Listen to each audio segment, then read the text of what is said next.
14 top tight end rankings here. Heading into the week and the first week of the fantasy playoffs. The first guy, Travis Kelce. Who else would it be? This guy's the number one guy. He's the best tight end in football, and once again he showed it last week versus the Denver Broncos. This week a pretty tough matchup though versus Miami. But I don't think anyone could stop him or Patrick Mahomes. So I think it'll be a big game for Kelce. I think he finds the end zone, and I think he has 50 to 60 yards at least in this one. So I like Kelce at number one. Number two, Darren Waller of the Oakland Raiders. What a ball game he had last week. Over 200 yards on 10 catches and 3 touchdowns versus the Jets. That was a game of a lifetime there. That's probably the highest scored I've seen a tight end score ever in fantasy football. And Waller, he was a man possessed last week versus the Jets. This week it's not going to be that easy versus stingy Indianapolis Colts defense. But after a big game like that, Waller, he's got to still be a number 2 spot. This guy, he's a matchup problem for most people. He showed it last week. He's got good speed. He's the number 1 target, obviously, over there for the Raiders. And Waller versus Indy, I think he still could get 15, 20 points. But I don't expect him to explode like he did last week for 200 yards and 3 touchdowns. Number 3, T.J. Hawkinson of the Detroit Lions. This guy, he's been solid all season for fantasy owners. And this week he's got a decent matchup versus the Green Bay Packers. Is Hawkinson, and I think he could find the end zone. This is a game where the Lions, they're going to throw the ball a lot in this one because I believe they'll be trailing by a few scores early in this game. And Matthew Stafford, he's a gunslinger anyway. We saw him do it last week. We saw Hawkinson have another double-digit fantasy game, and I think he has a good one here. Number 4, Hunter Henry of the Los Angeles Chargers. Last week, Henry, he didn't have a good game at all. But that was just a throwaway game for that whole Charger team after losing 45-0 last week in a bad ball game versus New England. But this week, he's got a great matchup versus the Atlanta Falcons that they pretty much can't stop anyone's this Falcon team. We saw Jared Cook even have a good ball game with a touchdown last week versus them. And this week, I think Hunter Henry, he has a big game in this one with 70, 80 total yards and a touchdown. In this one, Henry, he was on a good streak with 3 touchdowns in 3 consecutive games in a row before he put in the dud last week. Number 5, Rob Gronkowski of the Tampa Bay Buccaneers. Gronk, he's been solid now the last 6 or 7 weeks for this team, for the Tampa Bay Buccaneers. And Gronk, he's getting open. He's making plays. I think it just took him a few weeks to get back into playing shape after taking all the last season off. And him and Brady, they still got the rapport. They still got the timing routes. Gronk, he's still a matchup problem where he's getting open on guys and dragging guys down the field. And this week versus a Minnesota defense, I don't think they'll have many answers for him. And I think Gronk could have 15 to 20 fantasy points in this one. Number 6, Eric Ibron of the Pittsburgh Steelers. Ibron, he had some drop issues last week. Was Ibron in that bad loss versus the Washington football team.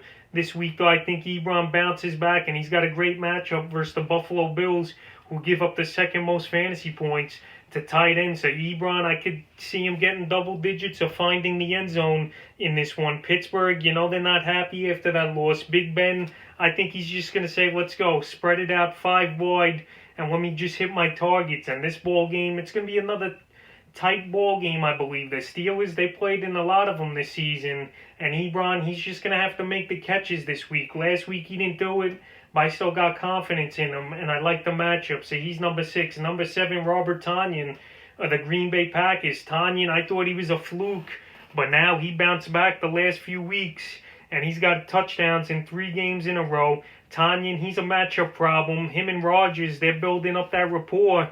Right now, it looks like he's the number 2 target over there behind Devontae Adams in that Packer offense. And Tonyan, he's getting open. He's making plays, and it's a good thing for this Packer team to have a tight end emerge. Something Rodgers, he really hasn't had an amazing tight end the last few years, but Robert Tonyan's having a great season. He's top 4 in fantasy points at the tight end position. And this week versus a weak Detroit defense, I think he could find the end zone for the 4th consecutive ball game in this one. Number 8, Logan Thomas of the Washington football team. Logan Thomas had his best game as a pro last week with 9 catches, 98 yards, and a touchdown. And this guy, he's a problem, man. This guy's a big tight end, a huge target, 6'8", former quarterback as well. They've used him as a gadget guy as well as this Washington team. And this week he's got a pretty good matchup versus San Francisco 49ers. We even saw Knox on the Bills last week find the end zone. So I think Thomas, he could get 40, 50 yards in this ball game and find the end zone once again versus the San Francisco 49ers. So he's number 8. Number 9, Dallas Goedert of the Philadelphia Eagles. Goedert, he's been pretty solid now since he came off an injury a few weeks ago. But the thing is, Zach Ertz is back. Now Jalen Hurts is the starting quarterback over there in Philly. Will Goddard and Hurts have the rapport, or they would have to work on it? We don't know, because Carson Wentz was a Goddard, one of the favorite targets of his was Dallas Goedert. But Goddard, he's got an all-right matchup versus New Orleans. I still think he could get anywhere 5-6 catches, 70, 80 yards, and he's still a decent play, because this is a ball game that I think they're going to be trailing in, and they're going to have to throw, is this Philly team. So I like Goddard at 9. Number 10, Noah Fant of the Denver Broncos. Fant, he's just not getting the job done, really. Last week he had another single-digit fantasy point game. He had a 9-point game, but it was his best game in 3 or 4 weeks. And Fant, he just disappears a lot, or he gets injured, it seems like, in most of these games. But this week I like the matchup for him. He's got the Carolina Panthers. I think this will be a tight ball game, and they're going to rely on Fant. Last week it was more of Tim Patrick making the plays for that Denver Bronco team. He had the 2 touchdowns, and KJ Hamler getting involved. And this week, though, Fant maybe could get a touchdown in there or something. But Fant, he's been struggling. But the tight end options, they're just so up and down this season. I don't know what you're going to get. But Fant, I got a 10. Number 11, Jonnu Smith, if he plays, of the Tennessee Titans. Jonnu Smith missed last week's ball game with a knee injury. This week, he's got a great matchup, though, versus the Jacksonville Jaguars, who give up the 4th most fantasy points to tight end. So Jonnu Smith, I know he's touchdown dependent. I know he's inconsistent. And I even said he's a guy to drop if he wasn't playing this week. But if he does play, it's still a good matchup. And if he's on your team, you probably don't have 2 of these tight ends on your roster. So I would start him. Number 12, Evan Ingram of the New York Giants.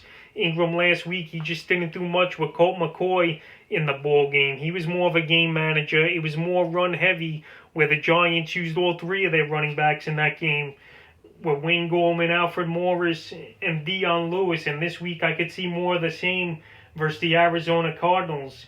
The Cardinals, they're not that great of a defense, but I just think the Giants, they're going to play conservative, especially if the weather's bad over there at the Meadowlands.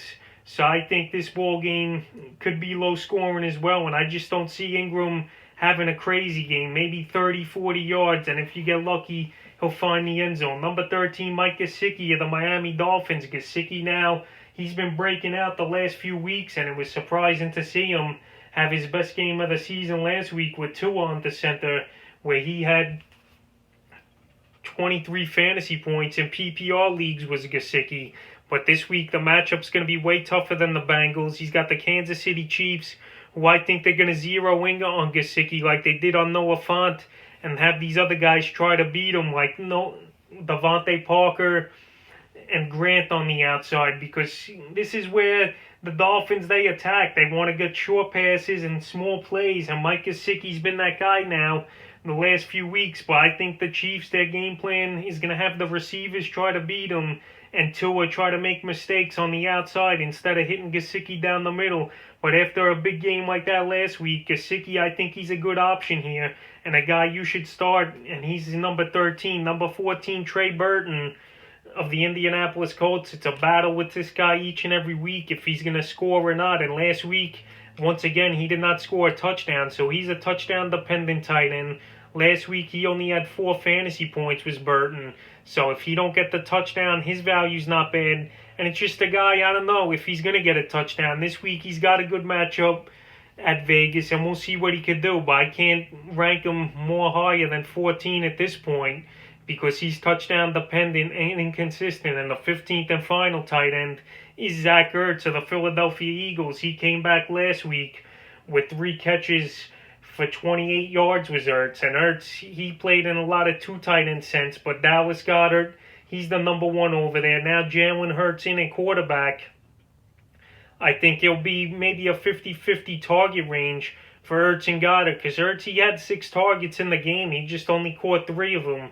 And in this ball game this week versus New Orleans, like I said, the Eagles, they'll probably be down early and often where they got to throw. And you can't have Ertz on the bench that much. This guy, he's still a playmaker, and he can make plays. So that's the top 15 tight ends I have going here heading into Week 14.